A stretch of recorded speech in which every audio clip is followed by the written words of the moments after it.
Hello বন্ধুরা, তোমরা সবাই কেমন আছো? আশা করি খুব ভালো আছো। তো আজকে দেখতেই পাচ্ছ জিশান একটু কান্না করছে। এই কান্না করার কারণটা তোমরা তো জানতেই চাইবে। দেখো, কান্না কিন্তু খুব করছে।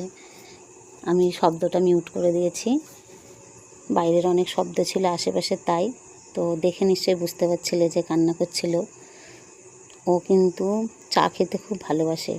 আমরা চাটা খুব একটা খেতে দিই না, তারপরেও ওর বাবা চা খাচ্ছে, ও দেখো চা খাবে বলে এতক্ষণ কান্না করছিল।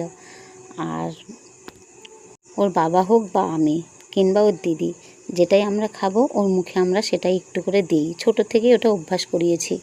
কেননা একটা বাচ্চাকে অবশ্যই যেগুলো খাওয়ানো উচিত নয় সেগুলো খাওয়াই না, কিন্তু যেগুলো ওকে খাওয়ানোর মতো, বিশেষ করে বিস্কুট হোক, এমনি কোনো ওর খাওয়ার মতন কোনো জিনিস হোক, সেগুলো আমরা ওকে দিই। আমরা যদি খাই সেগুলো ওকে দিই। যেমন ওর বাবা এখন চা খাচ্ছে, দেখতেই পাচ্ছ, চা খাওয়ার জন্য কান্না করছিল, তা ওকে একটু দিলাম বিস্কুট, চায়ে ভিজিয়ে ভিজিয়ে ওকে দিই।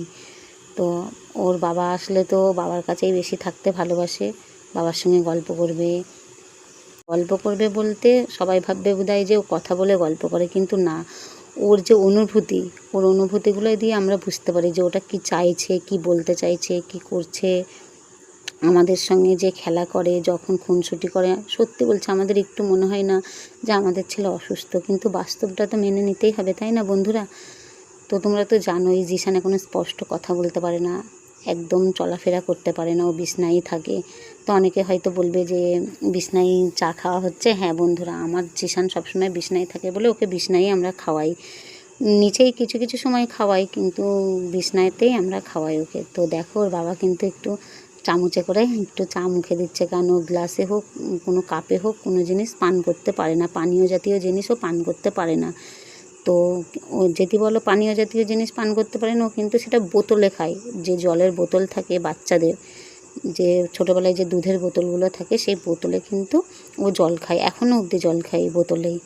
ও এই দেখো পাশে বোতলটা আছে, দেখেছো? এই বোতলটাতেই ও সবসময় জল খায়। তো ওই বোতলটা ও যখনই জল খাবে টান মারে।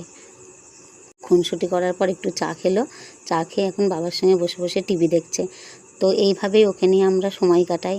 তো তোমরা সবাই দোয়া করো, আশীর্বাদ করো, করছো, ভালোবাসছো, আমাদের তো খুব ভালো লাগছে, মনের জোরটাও পাচ্ছি অনেকটা। তা তোমরা এইভাবেই আমার জিশানের পাশে থেকো। তোমরা সবাই ভালো থেকো বন্ধুরা, তোমরা সবাই সুস্থ থেকো। ওই দেখো দেখো, জিশান জল খাবে, দেখে আমার বোতলটা টান মারবে, দেখো, দেখেছ? এই চলতে থাকে ওর। আর এই বোতল খুঁজতে খুঁজতে আমার দিন কেটে যায়। তো যাই হোক বন্ধুরা, আজকের ভিডিও এই পর্যন্তই। সবাই ভালো থেকো, সুস্থ থেকো, আর যদি মনে হয় একটা কমেন্ট করে যেও।